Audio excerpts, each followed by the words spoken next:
and they. So I mean, we get a pretty good spread of things the that we I feel find and stuff stronger like that, and already. then the players have been real great about finding stuff and then turning it into us instead of holding on to it. And then the ones that don't want to turn it into us, that's fine. Our logs normally pick it up. It takes us a little bit longer to catch them, but we still get it. Gotcha. Um, and for us, we rather find all this stuff prior to launch and not have like some super bad exploit that completely destroys the economy when we release.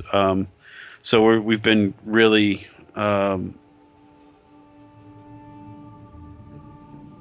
Really working on making sure that everything's found. right. Yeah, I was reading Yeah. what Nicodemus put in chat. Oh yeah, I was actually gonna like T'Challa asked, will character creation change or is it pretty much done where it is? I just definitely not finished. Okay, so that's definitely not finished. American, this is alpha, so I'm sure the graphics are not absolute final. No, the graphics actually have gotten a lot better. We've done a lot of different texture changes and performance changes on exactly how everything graphically is represented. And then with the update with the Hero engine patch, I believe we'll be able to tune those up some more. So we're by far not done with graphics. And then, yeah, Nicodemus asking, speaking of cheating, will there be a penalty for combat logging, hitting Alt 4 during combat so you don't die? And will there be bounties and things of that nature so that there is a major benefit to hunting down to specific creatures or resources? So, well, that's kind of the bounty thing is right now. I would say the closest thing to bounties that we have right now would be work orders. So if you needed a certain resource or specific type of creature, you could put a work order in for it and what grade you want, and then somebody can get that and go and fill it. Um, on the other side of that, bounties, as far as the player, player versus player bounties, like a bounty hunter system type thing. Mm-hmm. It is one of my personal goals to get in, and we do have a couple different systems that both players wrote and I wrote up for implementation. And if we will implement it, but it'll be after launch. Gotcha. So that's cool. That should be fun. Now, the for bounty, would it be like, say, assassinate Snafu or something like that and get like a little plaque or something to hang in your house? Well, it depends on how we build it.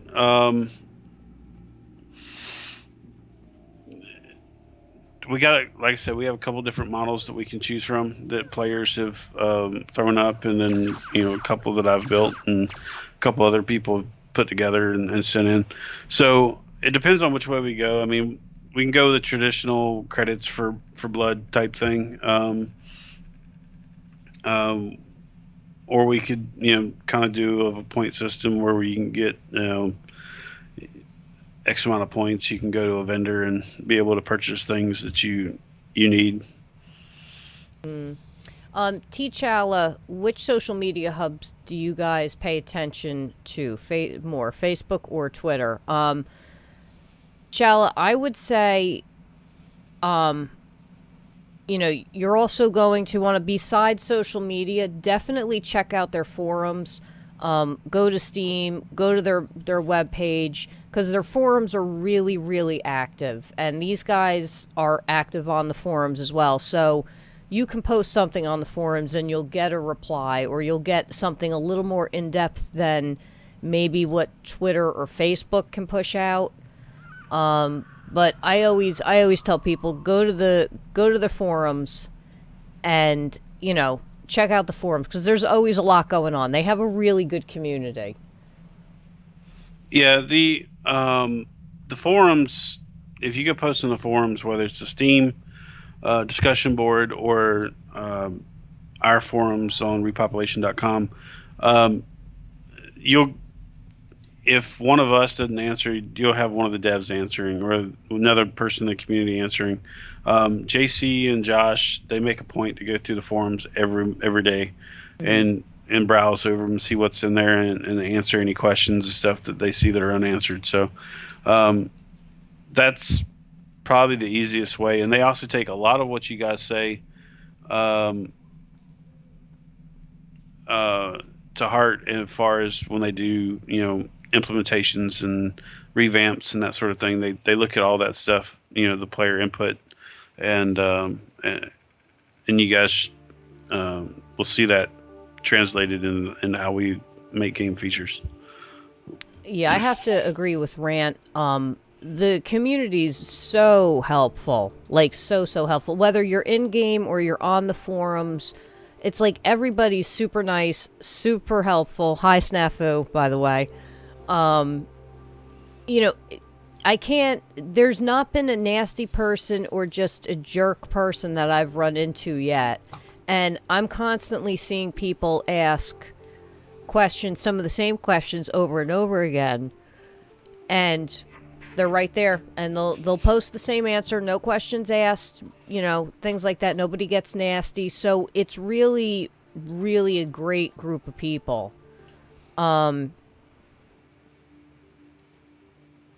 Okay, American says, when you were talking about Siege, will there be tanks, and can you build armies, or does each nation have a set limit of people? So I guess, are you guys going to have like a particular amount of people that can take place?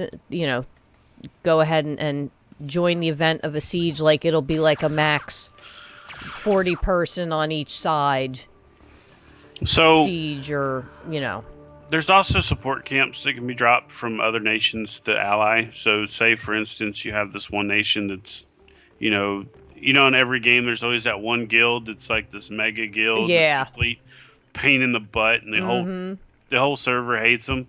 Yep. Well, what that allows us to do is that allows other nations to come in and drop support camps and help that nation understand that they were tired of their crap. Okay. So essentially, it could be a complete server uprising. Um, I mean, but keep in mind that the sieging system's not. Oh, we drop a camp, we fight right now. You drop a camp and it's a 72-hour ordeal. So Okay. when you drop a camp, it goes through different stages. Like there's some diplomacy stages where you Hmm. guys can try to work it out, without going ahead and blowing everybody's stuff up, or the whoever you're sieging can succeed and allow you to have their city or whatever the case may be. And then also certain things are locked during the sieging time, so that city can't dump everything and just say screw it and and try to mess you up. Or at the same time, the siegers can't come in and destroy the city or anything, for a certain point in time. So once the sieging system is in place and is initiated, you can pretty much plan when you need to have people around and players for the open PvP parts. I mean, when you first set the siege camp down, I think for the first hour or something like that, the siege camp's vulnerable, so it can be destroyed by the people being sieged. So that starts a PvP fight right off the get go. Now, you're saying the sieging will take 72 hours. So people are going to be able to try and be diplomatic about it. Is there going to be maybe some type of, or will there be a system like, say you go to siege a city, and instead of sieging, they come back and say, listen, we'll give you a certain percentage of our resources weekly, including energy, as long as you leave us alone, type thing. Is that going to be something that's going to be in there? Or, is that just, nothing that anybody's thought of, a little too much to put in type thing? Well, I mean that's kind of a player community issue in-game politics. You know, if I come siege your thing and you're like, hey, I'll give you X amount of resources and everything, then you just stop sieging my city, and I agree, and then you don't do it. That's then when I go to siege you next time, well, I'm not going to give you the benefit of the doubt. I'm just going to siege you because it's expensive to make a siege camp. Now, does it take multiple people to make the siege camps, or is it just, one person can do it, but it's a massive drain on resources? Well, it's a massive drain on resources, and not only is it a massive drain on resources to make the siege camp, but to get everything in place, it's going to require multiple people. Not one person is going to be able to just siege, somebody else. Besides that, one person is not going to be able to defend their camp, if they go siege somebody else, unless it's a dead city. Gotcha. So but there's no limit on how many people can be in it. You could have 600 people. You could have 30 people. No, right now there is no limit. Okay. All right, so let's see here. Nicodemus, will there be cities spread out through the world that are neutral, so players that prefer to be mercenaries or prefer to not partake in the sieges? So we have rogues, the whole rogue nation. I mean, they are neutral basically. What defines who they're allied with is by who they agree to ally with in their nation panel, their affiliations. So with that, it kind of sets the stage for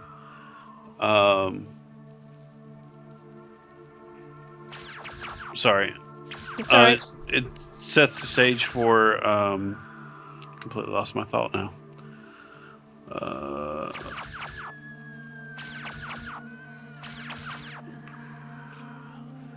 It sets the stage for them to pick and choose who they want to work with or who they don't want to work with. And, if they don't work with anybody and they want to sell themselves as mercenaries or whatever, they're perfectly able to do that. The options are there.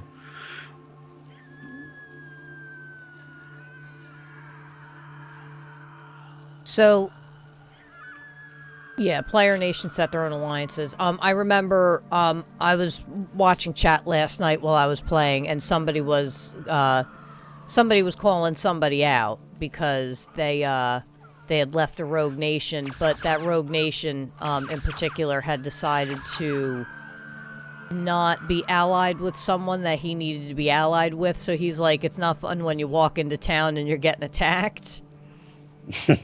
So that I can totally understand what a pain in the butt that could be. So I guess, some of them you're going to have to watch who they are allied with because you might mess something up.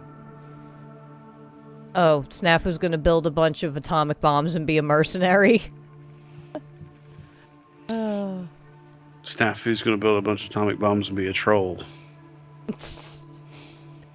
But I don't know. Snafu's a fabulous looking troll, though. I mean, that bright fuchsia pink, it's fabulousness. How could you say no to that? No. He does it in style. He's the stylish GM. So, you'll be next to him? All right, Oddwork. That's fine.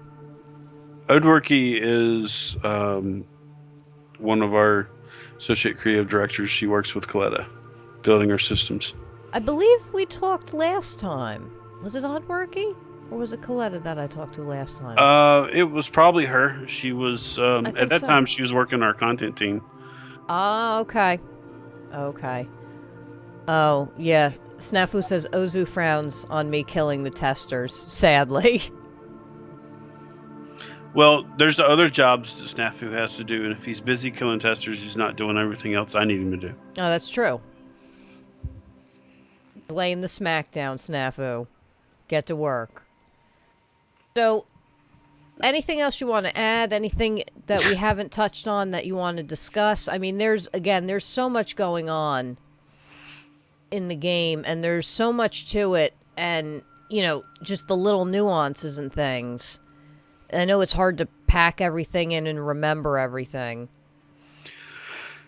Yeah, just to reiterate, we are doing the PAX thing. So I think they're planning on doing some kind of giveaways out there. I know they're also taking some T-shirts and buttons and that sort of thing out to PAX. So if you can make it out to PAX and you're going, be sure to hit them up. Um, Other than that, we been working pretty hard on trying to get everything implemented. I think the horticulture thing, being able to make custom stat foods and stuff like that, are just going to be kind of huge. That's coming out in the future, so be looking for that. And the sieging system is going to definitely put a different element to the servers. I think things won't be such an empty threat after that stuff comes out, because there is a possibility that they'll just come take your city from you. Deeper knowledge. Yeah, that's greater true. power.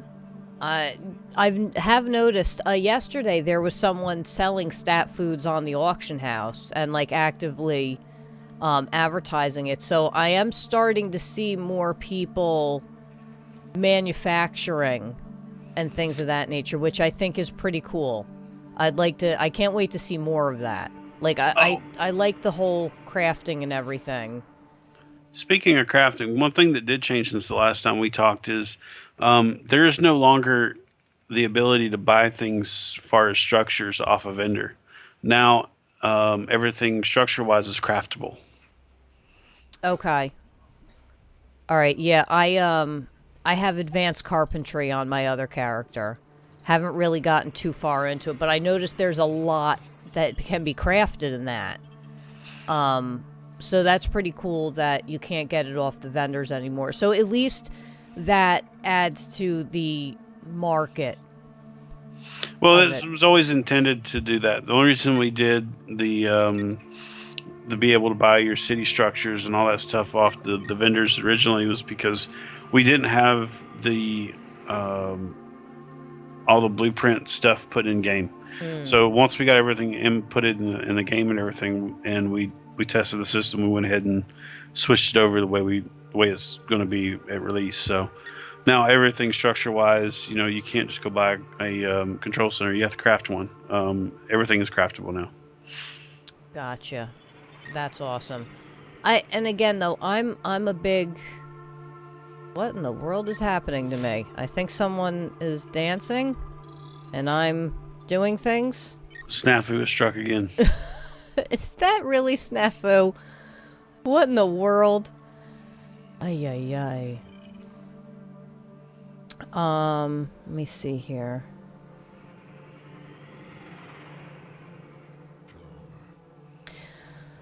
So Phantom Lover says, I remember last time you played this, I heard a lot of big animal sounds, but I can't hear much of the ambient sounds in the game right now. Well, I have it turned down. And have I seen any bigger animals? There are bigger animals in different areas.